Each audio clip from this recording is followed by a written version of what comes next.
Hey everybody, it's Bust with Battles with Bust number 258, and today we're doing battle with Bone Club Darius. And so, Bone Club Darius, this is a deck that I've seen making the murmurs through the Legends of Runeterra Twitter sphere over the past few days, and it's something that I wanted to bring up in the channel for a few reasons. Number one, if you're new to the game with the Xbox Game Pass, this is a deck that should be very cheap for you to acquire. So if you're coming in, you have that Foundations collection, but you don't have a lot of the new cards, this deck should be right up your alley. You won't need any additional champions. We're only playing Darius. He's included for you. And the only epic card we're playing is Crimson Pigeon. This can easily be replaced with something like a Legion Saboteur and have a pretty similar level of success. And so if you're just doing battle with that Foundations only collection, you don't have to do too much card crafting to get yourself to a very competitive deck like this. Thing number two, it's a deck that I'm at least pretty familiar with. It's very similar to the Darius Gnar decks of old. Just really looking to pick on decks that have the kind of ground-based static defenses type game plan, things like Nora, to where they're just putting a bunch of crappy summoned units on the board, or a deck like the various Seraphine decks that just don't have very good defenses. The Seraphine decks just having, some cheap units like House Spidery kind of things, along with damage-based removal, which doesn't play well into big stat units. And so, it's a deck that's fairly familiar with us, at least for me. We carried this onto a Seasonals, I believe, a few seasons back and had a pretty good time with it. The last one is this is a deck. We did make note of Seraphine there, but it's a deck that also carries a pretty good win rate against both Seraphine, any flavors of the back alley bar decks, but also works pretty reasonably against the Aatrox decks. And so as a deck that has a fairly positive win rate against the two pillars of the format, it's definitely a deck that is worth noting and keeping track of in your arsenal. And so, if you aren't familiar with the deck, the kind of general game plans that we're looking for, it has this medium aggressive early game package of the Crimson Pigeon, Legion Rearguard, and Omen Hawk. This isn't a all-in aggressive style deck, but it does have some of those classical ideas of early game aggression. But beyond that point, everything just has overwhelm, right? We have the Ruthless Raider, Tusk Speaker, Iron Ballista, Fallen Reckoner, Ancient Yeti, and Darius, just carrying in this big overwhelms package. So if your opponent's game plan is to say, just flood the board with 1/1s, right? If you're playing a deck like Elites or just a big stat-heavy base deck, you can't really deal with that, right? You're never going to deal damage. But because all of our units have overwhelm, you're able to just crash right through those defenses, ignore those small units on the board, and still be dealing damage to your opponent's face. The big innovation that was coming out of this, I do believe it was Salty Simon out of the EU putting this together, is the addition of Bone Club over something like Gnar, right? Gnar is the typical backup champion in this deck, turning into a big, overwhelming bro. But the Bone Club fills in a very similar role, just going tall on a singular unit. You might get a couple of uses out of this, and that doesn't typically run into that problem you have with Gnar, as to where you don't get to actually deal any damage. And so if you're getting kind of into the mid game, your opponent has their big board of 1/1 spiders. You drop a Gnar, and your opponent's like, all right, well, I'll block, right? You get your pokey stick. Sure, you can kill another 1/1. It just takes a long time for the likes of Gnar to actually come out and deal damage. To where the Bone Club, you can just load up onto a small play, get your attack in, and then if that unit dies, play the Bone Club on a different overwhelm unit a little bit later.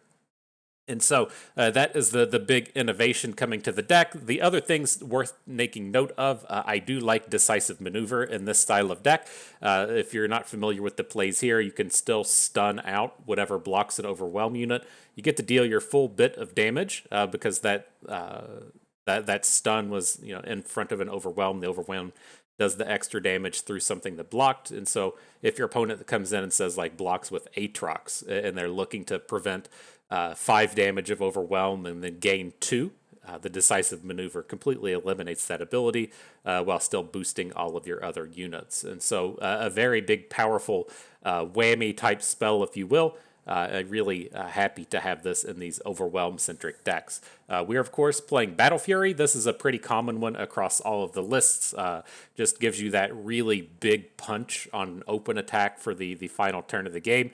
Very powerful stuff here. And then the extent of the Overwhelms, or the extent of the interactive package is the Troll Chants and the Whirling Deaths. The common line that you're going to try and see with this deck is you just don't play anything on the first turn. Maybe Legion Rearguard did not make an appearance today. You play a 2-drop Overwhelm on 2, a 2-drop Overwhelm on 3, and then you're primed and ready to go with that Troll Chant. This is a angle you look to take against, say, a deck like Scouts, as to where if you get that 2-for-1 against a board-centric deck, you tend to have a big overwhelming advantage, pun intended, for the remainder of the battle. And so that's what we'll be doing battle with today. Let's go ahead and jump on in. You know what we have to do before the battles begin, though. We have to go and pay the pay-to-win price, and it's fairly appropriate that the Bone Club is the one getting the price paid for today. We didn't play it at all in the previous patch, as you can tell by its non-premiumness, but it's getting that premium treatment now. It's ready to go. I'm ready. Hope you're ready. Let's jump on in. Right. It's been a while since we've been hitting up the Masters queue. We took that nice holiday break. Then we went and I've been jumping into the Time Winder Gauntlet over the past few days. You gotta shake off the dust and get ready for battle. All right, though. Up against Callista Viego, I think I'm okay to hang on to Troll Chant. We should find a reasonable target for it here in the early game, and then I'm just going to go for the big damage route here. You can go for a more value-based route with the Omen Hawk, or you can just go for the damage in the Pigeon, and I'm going to go for the damage. This is a kind of deck that, it's not unreasonable to think they're going to come at us with cards like Vile Feast, and so if we just get our early game completely shut down, I'm not going to feel really good about it. And so if we go 2 into 2 and then get to open attack next turn with the Troll Chant and then follow up with the Omen Hawk, I feel like that's a little bit better going for the big damage route.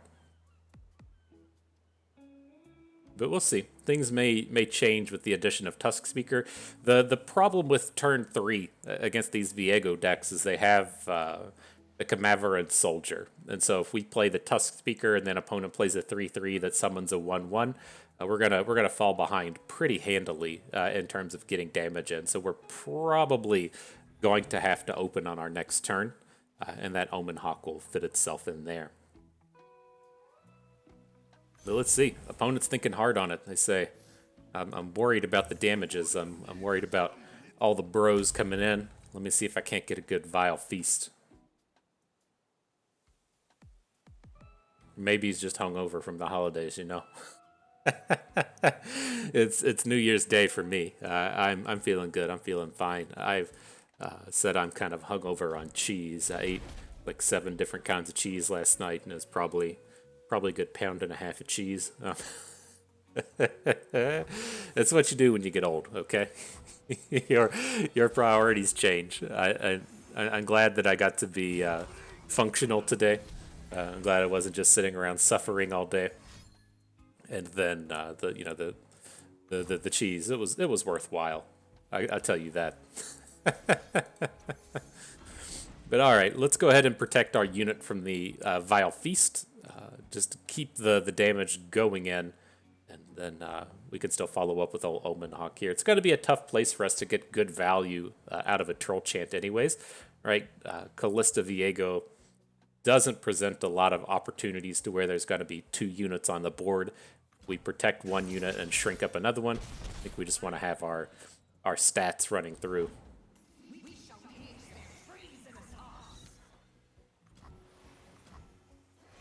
Okay, Callista comes down, sure thing. Whirling Death is a pretty good pickup here. Callista is big enough to handle the majority of our squad, and so we're able to take her down next turn. Pretty good. I guess she's not big enough to handle the majority of our squad. That's not entirely true next turn as we attack with the 4/3 Ballista and the 4/4 Crimson Pigeon. But if you want to stop and look at those blocks from the opponent's perspective, they get to put the 3/4 Callista in front of our 3/2. They can put their 1/1 Spiderling in front of the Crimson Pigeon to prevent all the damage. And that's just a big shutdown on the turn. And so Whirling Death will help carry us through some of that.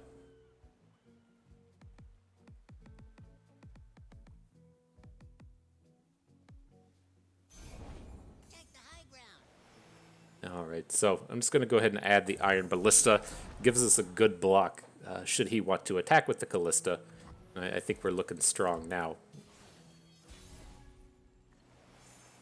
Battle Fury, I'd love to add you to the board. You're definitely coming down 2 turns from now. But this is kind of like the critical turn of the game. Do we want to open attack? And if Viego, used to cost 5, in his glory days of 5 mana-ness, I think that we would be forced to open. But since opponent can't add Viego here, I feel pretty good about just adding the unit. Then we're going to swing for the fences. Here was that Camaveran soldier that we were talking about causing a little bit of problem. But let's do this. Just sacrifice the Omen Hawk, send everybody else in. If we just kind of move on from here. If we don't play the Whirling Death, we'll be able to Battle Fury 2 turns from now. We're just going to see how opponent lines all this stuff up.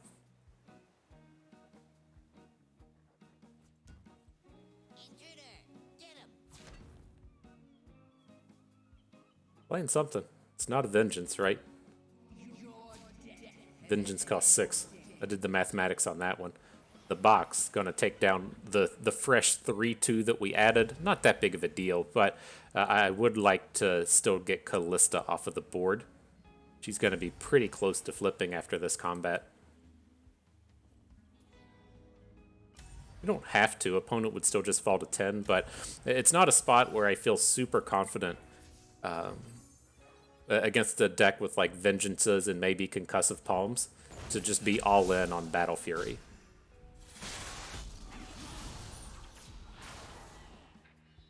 Alright, so the box killed the dude in front of the Green Glade Lookout. No bonuses from opponent there. Shit, we can still Battle Fury. I'm struggling with those mathematics, but play Darius here, Battle Fury next turn.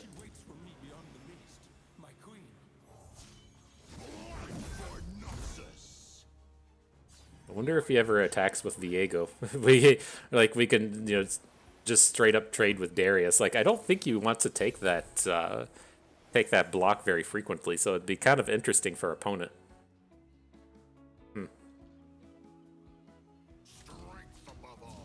So here, I'm not going to boost the Pigeon. I don't want to lose the Tusk Speaker to a 1 damage style play. So we'll keep him strong. Now we're getting lined up to do some Battle Fury. Don't want to do it on Darius, I don't believe. If he gets to, say, Vengeance, the unit that we just Battle Furied, we want to be losing out on the Tusk Speaker and still killing off his Viego. So we'll boost up the weakest unit there. Alright, GG, my dude.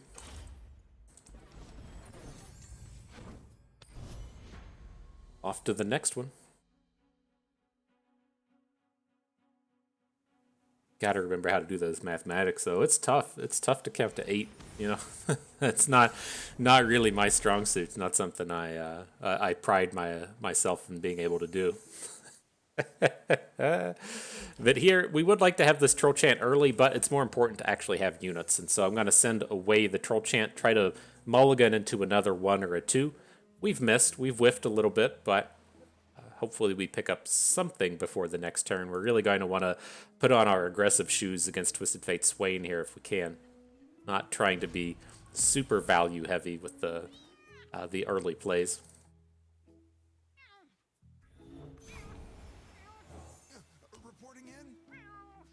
So the card that's bad for us here is going to be him playing a House Spider, right? If he adds House Spider, it's just going to shut down our whole board. I feel pretty okay with just opening. If he has a card like Death's Hand, it's fine, but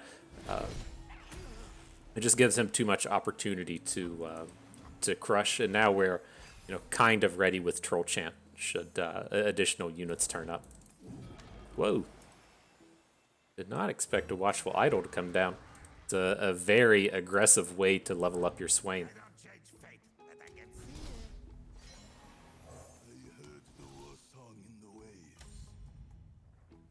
All right, but still okay-ish. Like I can see an argument for not banking up the troll chant mana a couple of turns ago. Just like if we drew units the whole way through, we would definitely want to get the units on board opposed to the troll chant, right? Like, but if we just imagine this Battle Fury as being a different 2/2, we would be feeling kind of bad right now. But I think with this, we're just having to try and set up the good troll chant. It does give opponents a chance to say like add Twisted Fate, but I think at the end of the day, we're gonna be able to take down 2 units with our spell.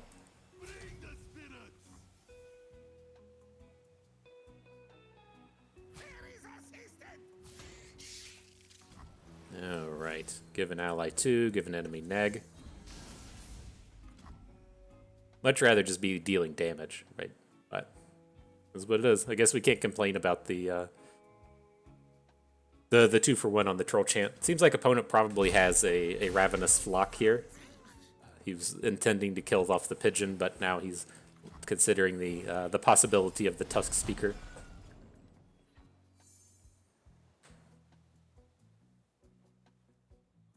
Now, one of the interesting things you do get out of playing Bone Club is you can play this off of spell mana, right? And so we have this nice 3 bank on the spell mana. You can run into these kind of like clunky hands to where you have like say it was like a Fallen Reckoner and then a separate 5-drop to go along with it, to where you don't get to really deal damage for the turn. And so it's kind of nice having access to this, this spell mana. We got to just churn down all of the spell mana for the round. Scorched Earth is gross, but we'll try and make our way through. The idea was that we were going to just play Fallen Reckoner next turn and stop his best block. Like, do we have to open attack now? If he has Twisted Fate, it's just so brutal. I don't feel like we win the game, though, if that's the route we're going to start taking. At least the Fallen Reckoner survives a red card through the powder keg. Yep. Okay.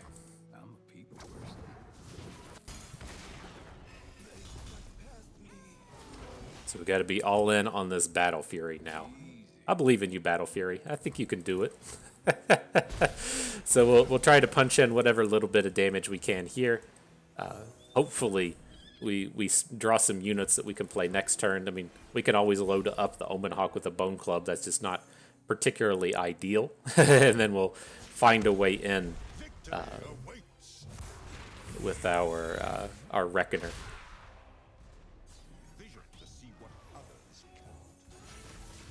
Night Swain here to block. Big boy Omen Hawk coming at you.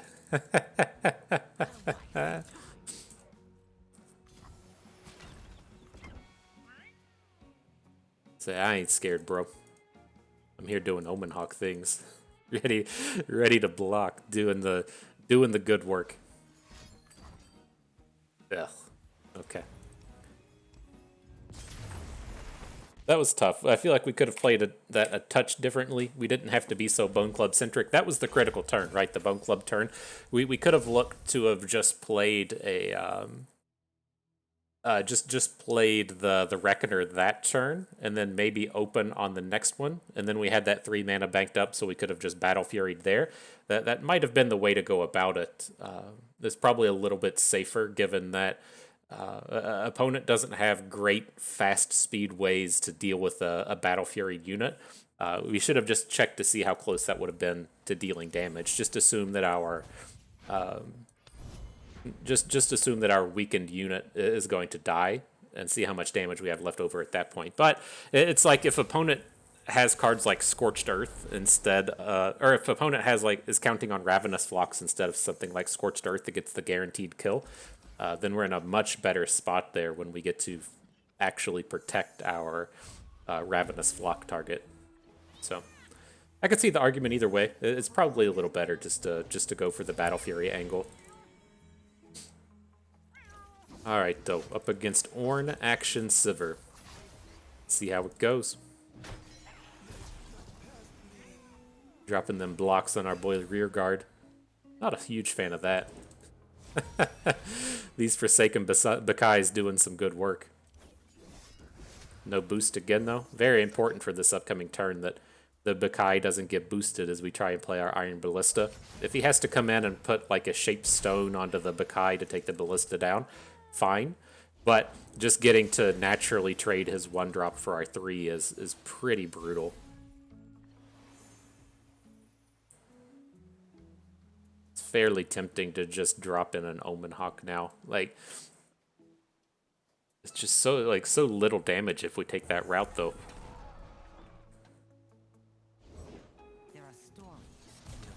Wow, that's a card.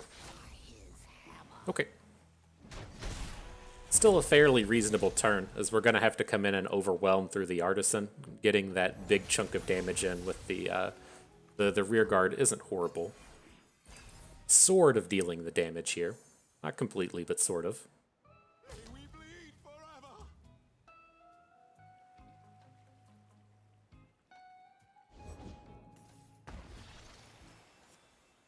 Alright, I can't bring myself to just be putting the Bone Club onto a Legion rearguard.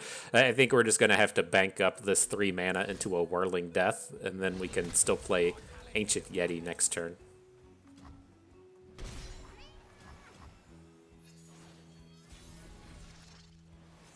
Just a bit of an awkward draw.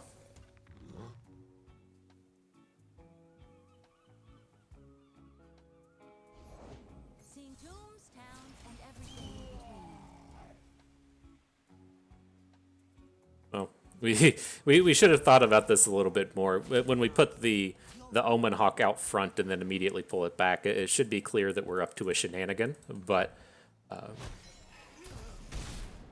I think this is okay. It was a pretty good blocker in the Ruin Runner, but I think our strategy at this point, at least, is just still keeping this Dark Enthrall on the board. He's been loading up the Bloodletters with these time and dedications, and I would prefer the time and dedication to be staying on these crappy units. So putting an Omen Hawk in front of this is fine, or just not taking a big amount of damage.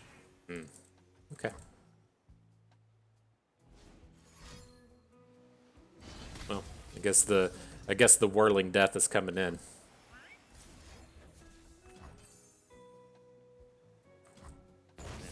Gotta have our big Darius out and about.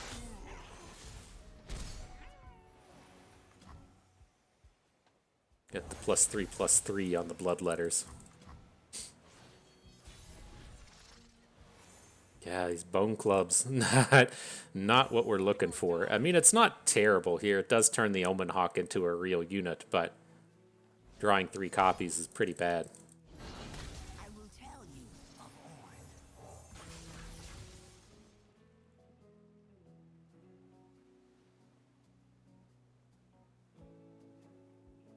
Let's see if we can't make it through the turn. He's definitely going to have some blocks up front. We shouldn't be able to get, the big Darius kill here, but we should clean out the other stuff and then potentially have a block on the Merciless Hunter next turn. As long as we don't die, I think we're okay. I guess he can add in Ornn, and Ornn would be a bit of a struggle, but we have a fair amount of strength here.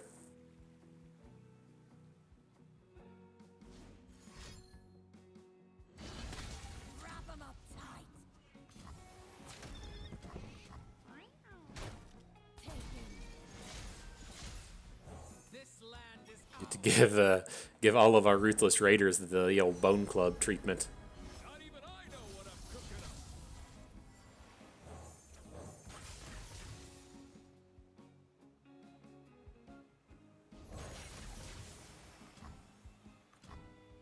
Alright, so he's got shutdowns on both of our units at this point, but I think we have to just continue on. We get to clear out both of his units. That's pretty good. He's going to get to keep putting this Bloodletters onto a big unit, but if we can just keep blocking it, that's carrying us to a degree. So as it stands, he has 7 health on both units. We're overwhelming for 1, 2, 3, 4. We should be able to drop the Tusk Speaker Because then if he wants to get cute and block the Tusk Speaker with a Combat Cook, we have a lethal. And so, again, we want to kill off both of his big boys here. See if we can't have a blocker left over. Seems fine. I mean, we're safe against a Quicksand as well. Quicksand doesn't do anything. Interesting. Okay. So the Combat Cook survives. The units bounce. Right, that's a problem. The Bloodletters onto the Ruin Runner.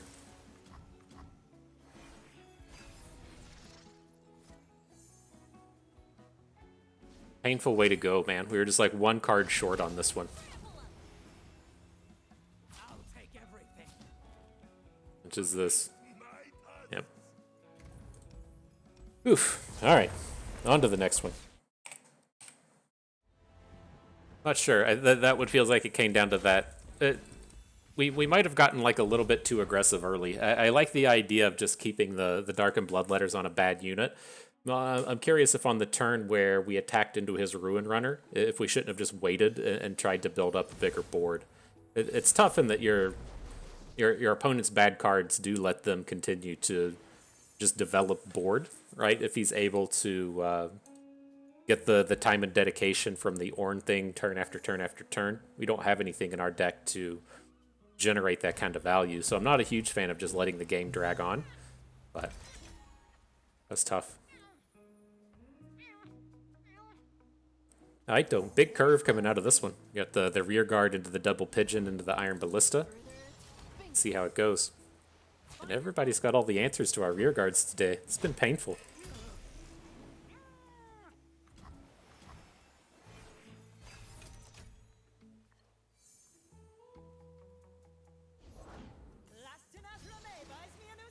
Alright, come on, bird. Do your thing.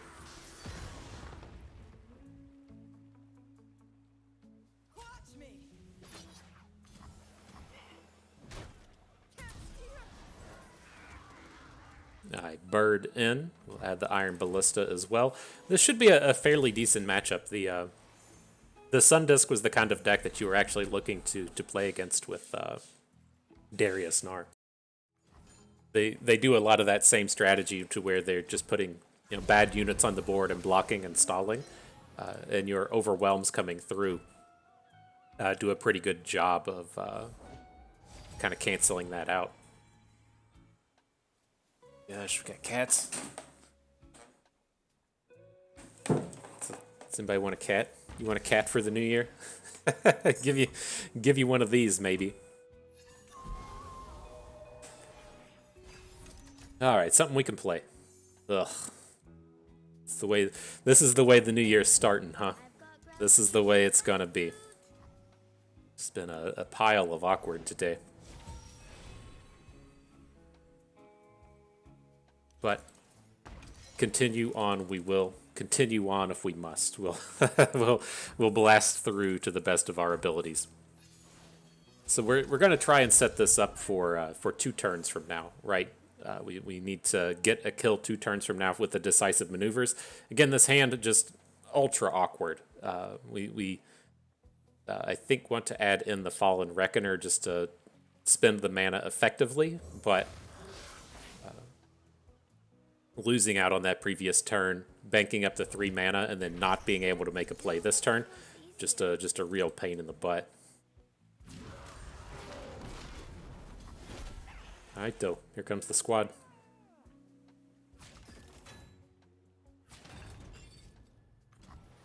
Punch in for 6. Come on, kitty. You gotta help us out. We're having a weak day at the office, bud. Oh. There we go. I got him. Says, what up, everybody? Glad to be here. Glad to be on the internet, spending time with you. Delightful little fella. Whew, all right, the Flipped Azir on the board. I haven't seen how close he is to Zerath. He should be pretty close. He's got 3 of 4 on the Zerath here. We actually do have a slight decision on the turn here, and then do we want to add Darius, or do we want to play Ancient Yeti and Bone Club? And I'm just leaning towards the Darius. I want to have a bit of width.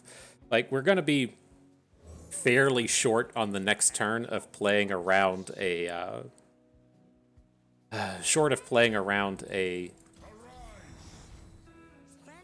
quicksand.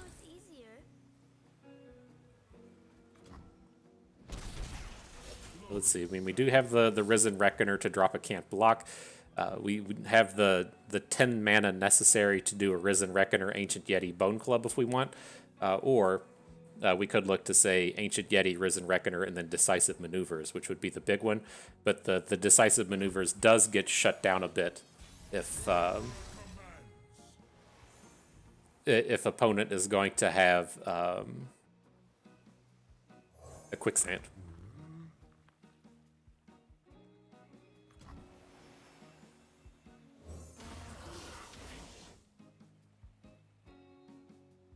But all right, the way you're going to want this here is he's going to put his big unit, say he comes in and blocks with a Zir, with them are able to just decisive maneuvers him out of combat. Can't do that now, but it's a fairly similar play to drop a decisive maneuver onto the Grumpy Rock Bear. So we'll see if that comes in. Opponent can Rite of Negation, which would shut us down a little bit, but we need to have something go right here.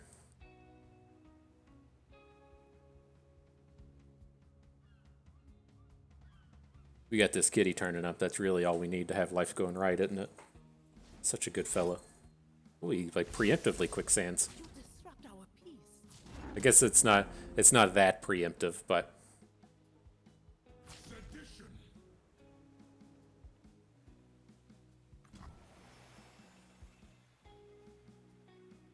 well, we're still going to want to decisive maneuvers. I'm actually okay with the Darius trading with the Grumpy Rock Bear. I'm leaning towards just dropping the decisive maneuver so that our Ancient Yeti grows and then kills a Zir. So we can say just decisive maneuver this Rock Bear Shepherd in the back line if we want, or we could hit the Soothsayer. But I'm kind of okay with killing the Soothsayer since our Risen Reckoner is just going to die anyways. I think we'll still be short of lethal. Right, we can check this real quick. That's only going to deal 7 damage if we stun the Soothsayer. So let's just stun his backline unit so that the Soothsayer's gone on these upcoming turns.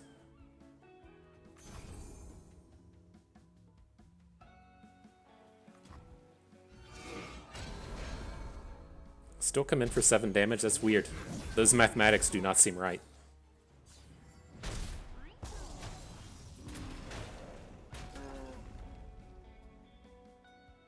All right, well, reasonably strong. Even if he drops a Zerath on us, we can take a couple of hits from the Zerath ability.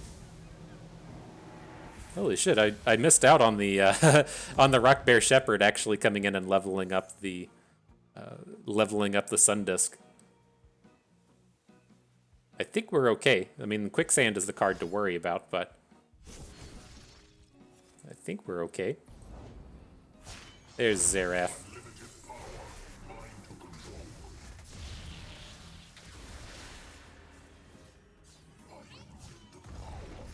Hope you got some free time. You get to watch the delayed movie. It's still coming at you, just a little delayed. Let's see. We'll bring in a Bone Club. Don't really want to be adding units at this point with the Roiling Sands on the board.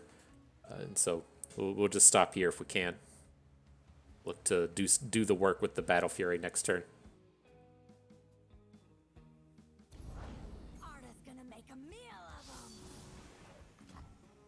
Interesting he overwrites. I guess the Rock Bear on board isn't really doing anything. And so it's interesting that he takes it out of the equation instead of just overriding a Roiling Sands.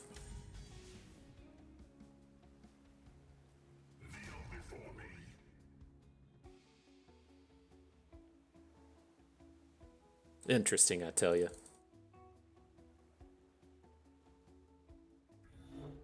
Oh god, I think this cat's trying to learn how to turn doorknobs. Oh, that's never that's never a good thing. Can we just take this?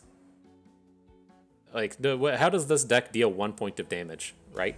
Or what's his angle here? I guess his angle here is he's trying to kill Darius with Zerath.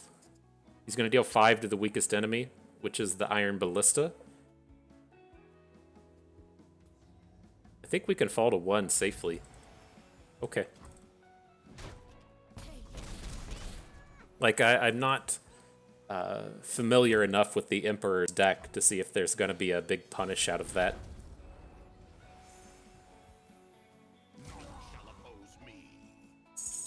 Well, let's see if he's got the Quicksand. That's what it's going to matter. Again, I don't think anything in the Emperor's deck does a point of damage, but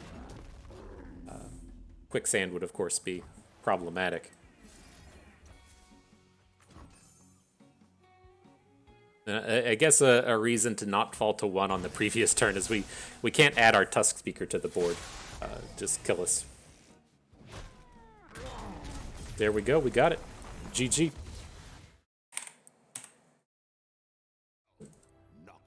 Oh my god.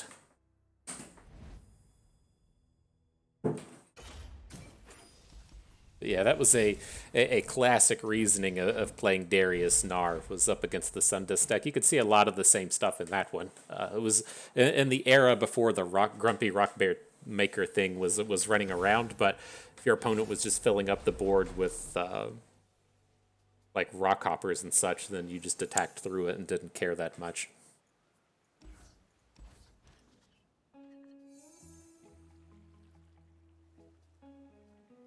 All right.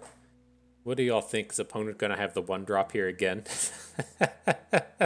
It's not like unreasonable for opponents to have 1-drops, but I mean, it's just unfortunate that when they play like 3 copies in their deck, then they've been turning up on turn 1 literally every game.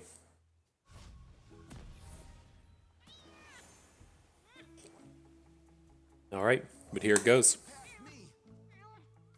Rearguard says I'm ready to deal the damage, and why not? Why not?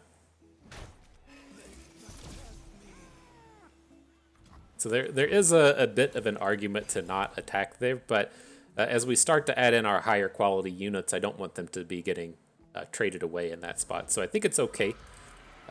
We'd like to trade with the Redeemed Prodigy, so we'll have to add the bird in. Let's see what we can do next round.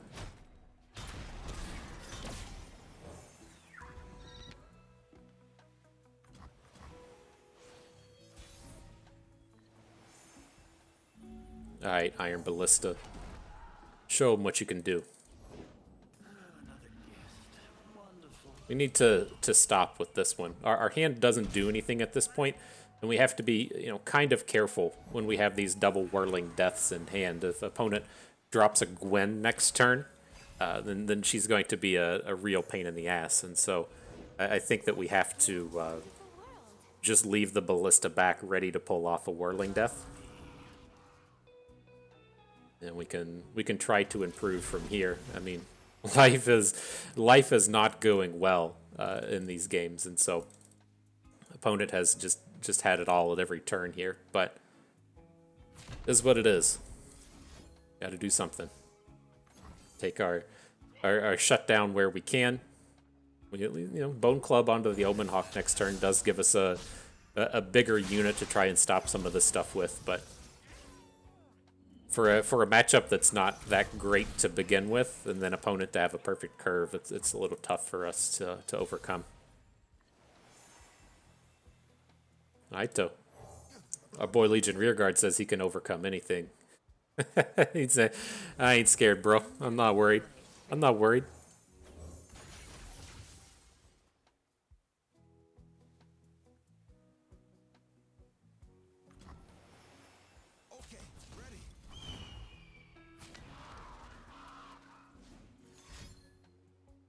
Interesting.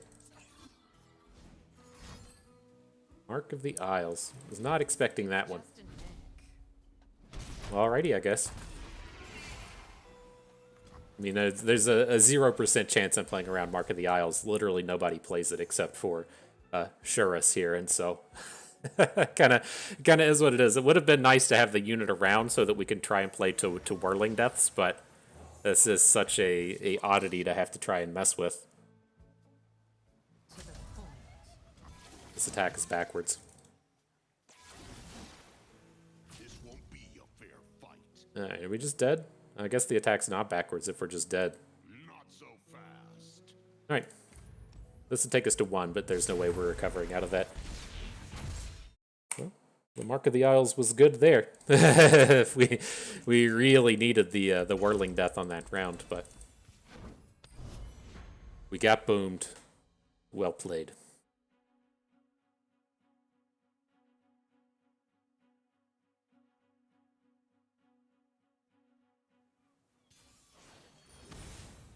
All right. Aatrox Kane. No veins today. K with the K, no veins with the V's. Another pretty reasonable curve. With the way that this has been going, I can almost assure you there's going to be a turn 1 Darken. Oh my gosh. Oh my gosh, he didn't have it. Oh my goodness. Mark your calendar.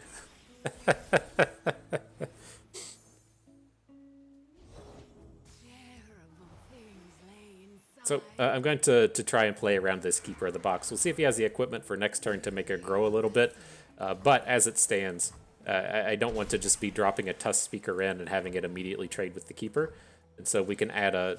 Shit, we should have played Omen Hawk. We could still add the Iron Ballista and then have better looking trades across the board. Now this is actually kind of painful that we didn't have the Omen Hawk on the board to help protect our pigeons, but kind of is what it is at this point. Not much sport. Sure.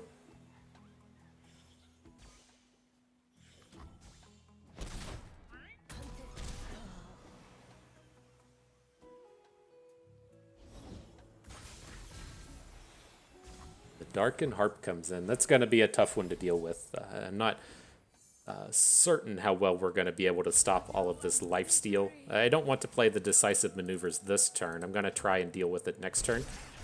And so let's add Omen Hawk. We'll add Tusk Speaker. If he wants to block with the Keeper of the Box, you know, it's not horrible for us, but we at least have a little bit of play now that we have the decisive maneuvers to try and stop it.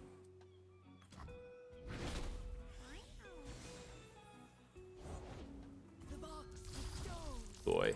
Oh boy.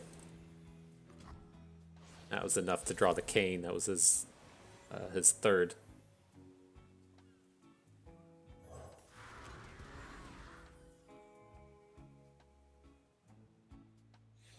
So let's see what we can do. We gotta get a decent combat this round, and so I want to add in the bird.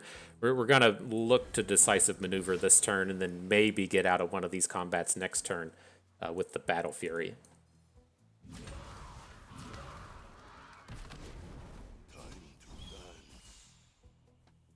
Do we actually want to say attack this way?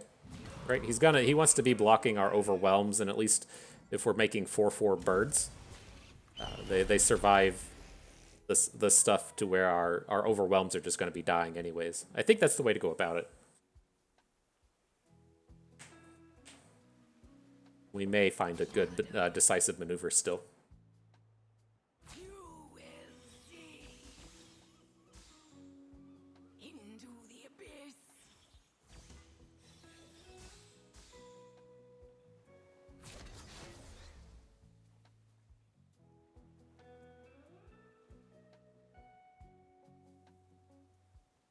As it stands, we're coming in for 7.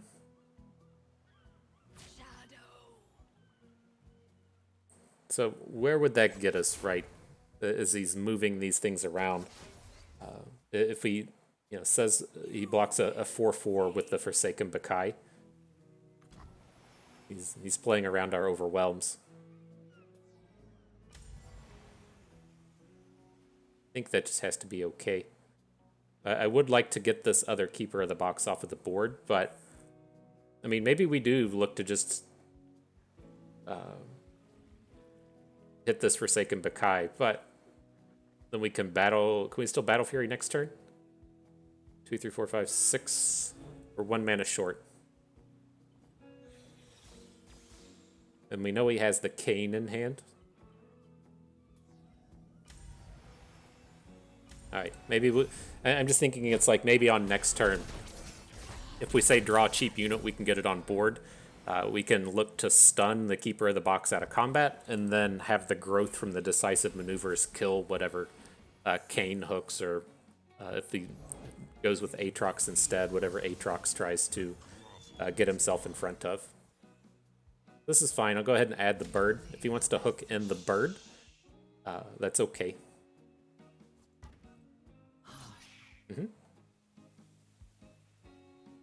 We do have Battle Fury this round. I don't know why the addition is so hard these days. We are just failing. Failing as tough as possible. Every option that we get to fail at math, we are just taking it. But I think this is okay. He has the 4 mana lined up for a strike, but the strike won't be enough to just outright kill our Omen Hawk. So we should be killing Cane. He's going to gain 1 million off this Keeper of the Box. I think that's okay. But the Cane's going to be taken off the board.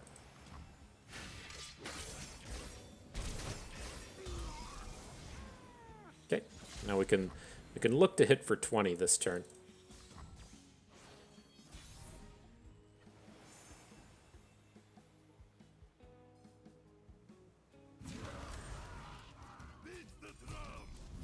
Come in this way. So we can Troll Chant preemptively, right? If we want to grow another unit. Like, how much is this, though? Say he comes in and blocks the biggest one. It's going to be this 5 attack pigeon here. He's taking 4, 8, 9, 10, 11, 12, 13, 14, 15, 16, 17. Or we can look to Battle Fury, which is going to be short.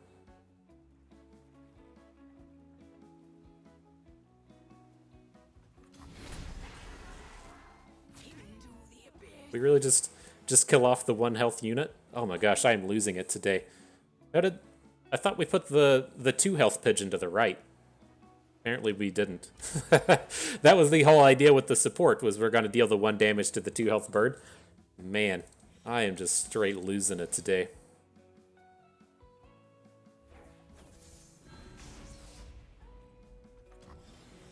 Alright, let's see how that fares. I think we can still reasonably stand up to the likes of a big play. We stun next turn and then Battle Fury 2 turns from now, but this has been nasty. We have played this horribly. There's no 2 ways around it. This play has not been good.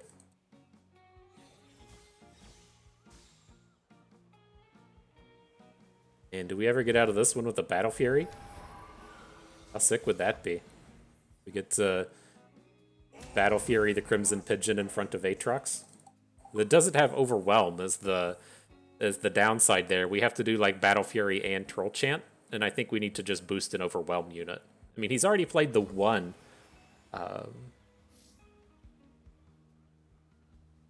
Right, he's already played the 1 strike card.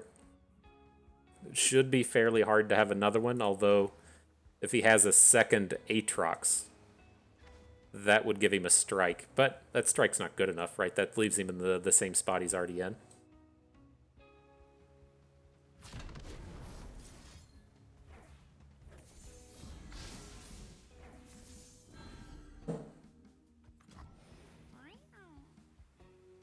All right.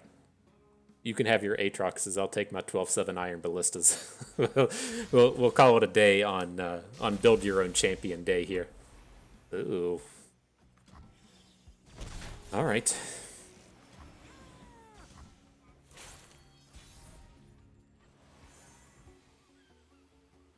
So where are we at? Are we good to add the other Overwhelm unit in? Like, if he plays the World Ender, I don't think we care.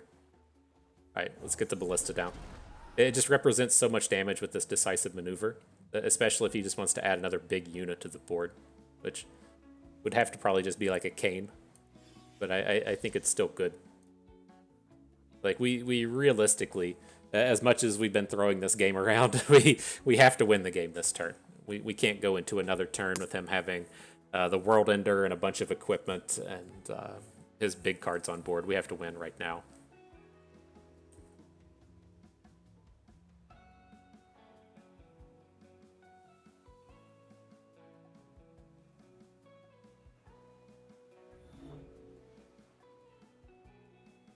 Hopefully that turns out okay. The units in this deck aren't very good, right? They're very... it's a lot like a Gangplank Sejuani deck in the sense that all the power comes from the champions. And then if you're wanting to have power out of your non-champion cards, it's just putting those Darken onto the board. So, kind of interesting in that sense.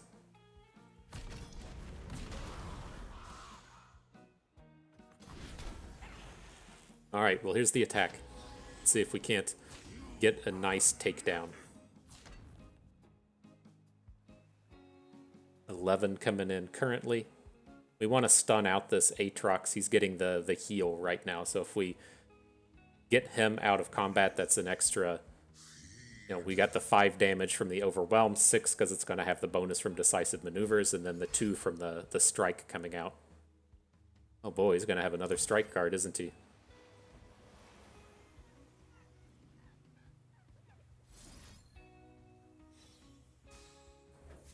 How close to lethal is that? We're only dealing 6? Are you serious? It's only going from -4 to dealing 6? That's insane. How is that right? We don't deal any damage on that one. Whew, that's brutal. All right, GG. Well, that's tough. We really slopped that one up. That's a tough spot to be in, though, running up against the variety of lifesteal units. We had some opportunities to try and take it down earlier, but it's really dangerous though when you're trying to send like 5 and 8 mana cards at your opponent's quick attacking lifesteal play. There's just so many ways to shut it down. Just a single combat trick is really going to put a damper on your expensive play. You can't have your 8 mana Battle Fury trade for a for a 1 mana play out of the opponent.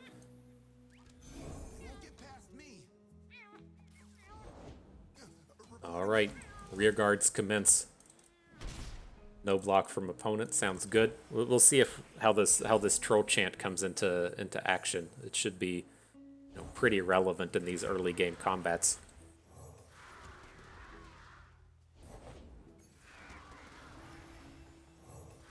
So we can take down one of his birds, and then next turn we'll look to Troll Chant. Right, we'll get in front of the only 2 power unit here. Or the 2 health unit.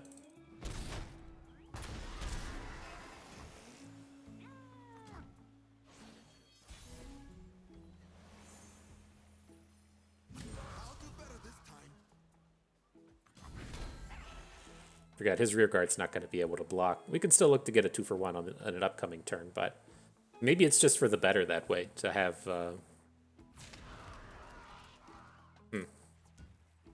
That's interesting. Alright. It's nice, though. It's nice to roll into the next turn and just have the unit on board. We can realistically find ourselves in a spot now just to kill with Decisive Maneuvers.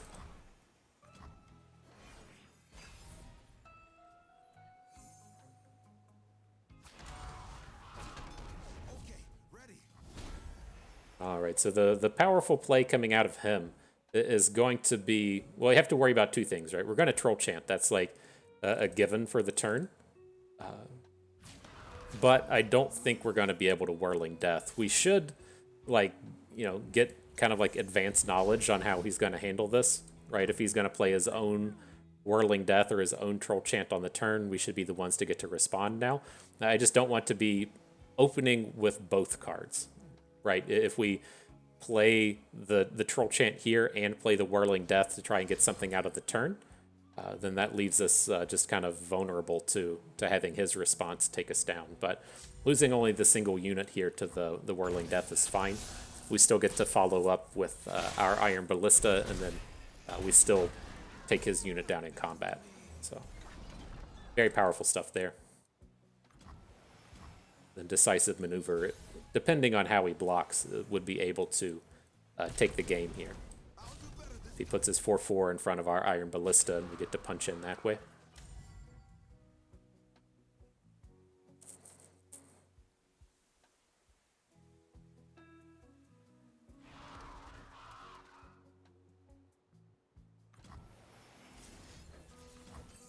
All right, try and get him for 16. GG. All right, battle 7 in the books. The final battle coming upon us. Let's see if we get ourselves into another good one. Ooh, gotta knock the rust off, man. It's been so long since we've been playing these constructed games. It's like, I know that we just played like a whole bunch of Time Winder, but it's such a different format. The things that you're getting used to and the kind of autopilot stuff that you do. We're getting there, but we'll be ready for the new patch to come down here in a couple days. But oof, some real sloppy stuff.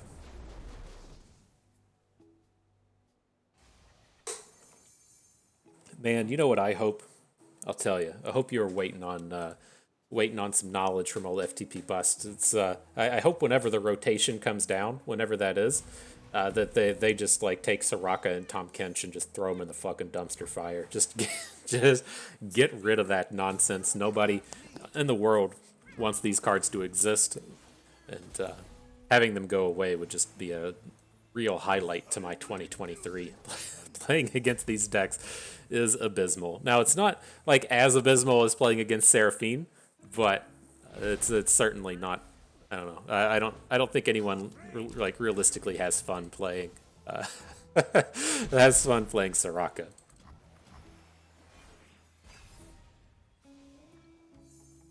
It's not that bad. It's just it's one of those decks that it is extremely good against the decks that we like to play.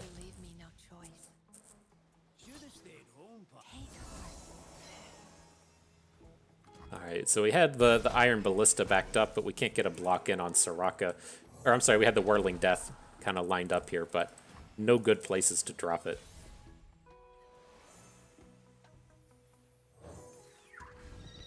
We'll potentially attack with the Omen Hawk. Just gotta see what he puts on the board. Alright, not happening. Go no further.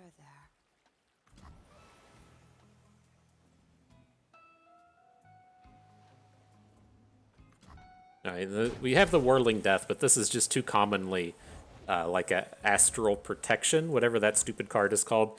Let's just let that ride. I'll use the Whirling Death to try and take down a real unit like the Boxtopus, or just save that mana banked up for a Battle Fury. Battle Fury is probably actually the realistic card that we play here. I mean, does this deck play Hush? Like, how bad? Even if he hushes, we're still okay, right? Because the Soraka won't kill the Iron Ballista. It's going to go up to 6 health, and then if she hushes it down to 4/3, she's not going to win the combat. So we would need Hush plus Pale Cascade to stop this. I think this is fine. And then if he doesn't have the Hush, we just blow up the Soraka, and the game should be done. Uh-oh.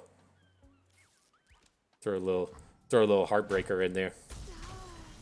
Nice.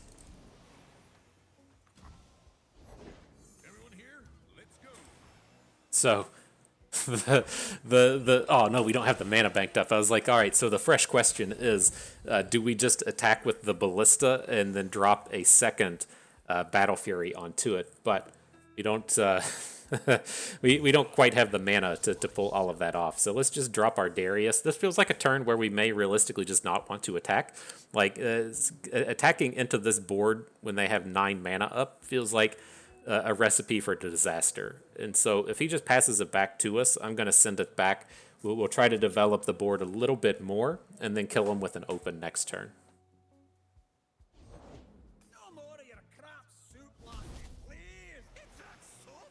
It's just like he didn't have anything on the previous turn. This feels fairly safe. And I guess at the end of the day, if things do go wrong with this attack, we still have a second Darius in our hand.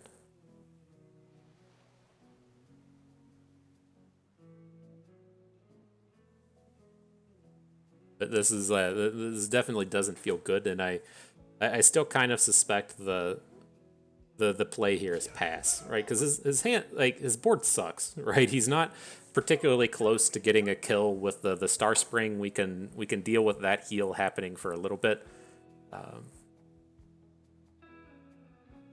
Ultimately, just feels a lot safer.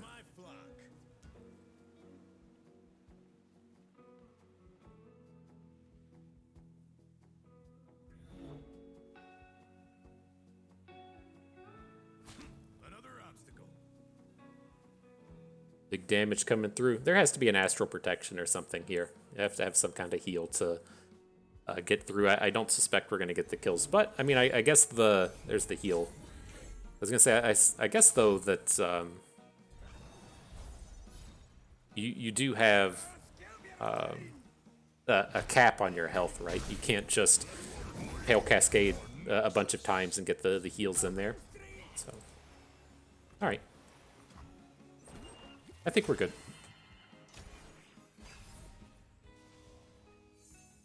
Needs to see quite a bit of heal for this Star Spring to get victory. I told your ancestors to protect.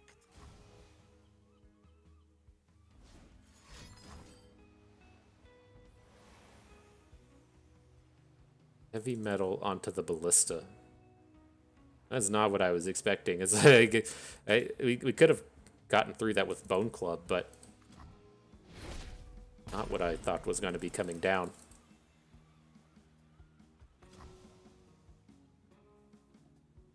Interesting.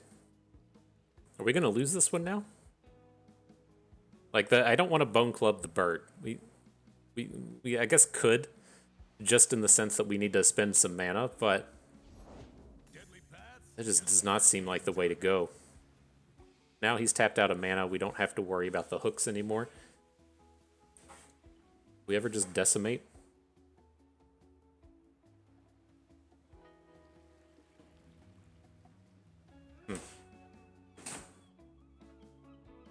Cats.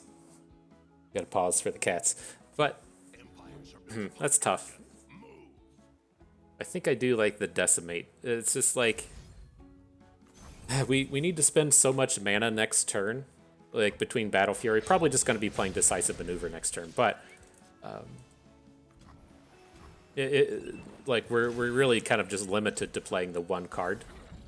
And if he has things like just the various amount of heal that he could have in this spot, I think I want to go ahead and spend the mana since he is getting, you know, fairly close to a Star Spring kill.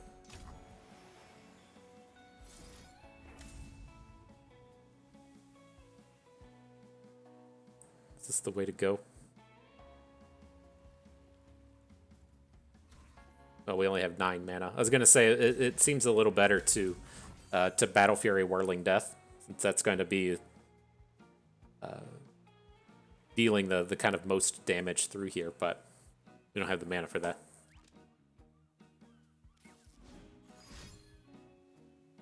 Alright, I think we're good. Pale Cascade doesn't do anything. He can't play like Hushes now. And we did it. Another victory via decisive maneuvers. GG. Well played. And so yeah, not a bad set of games. You know, we managed to go 4-4. We definitely played poorly through through a good number of those, and things went reasonably well otherwise. And so, you know, it's a deck that probably has a space on the ladder right now. I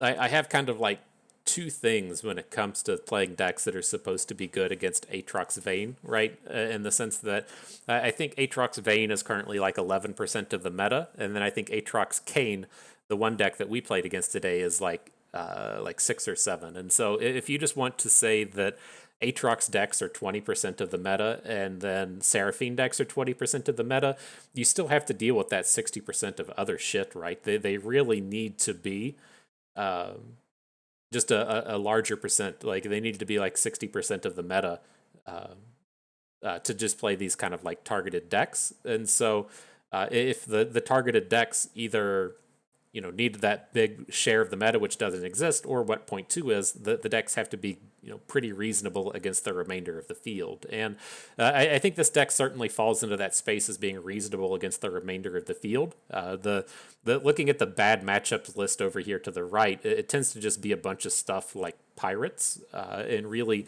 aggressively oriented. The ones on the right are pirates at the top. That's Jinx Draven, and then Red Gwen as the top decks that are causing problems for this thing, and that makes sense. But the question you have to ask are those matchups common enough, and are they bad enough to make you want to come out and play something like this? And I just don't think they're going to be common enough. I think that this tends to have pretty good matchups across the board, but it's probably more along the lines of a best of three deck, which it should still be good there, right? In the sense that if you're looking to play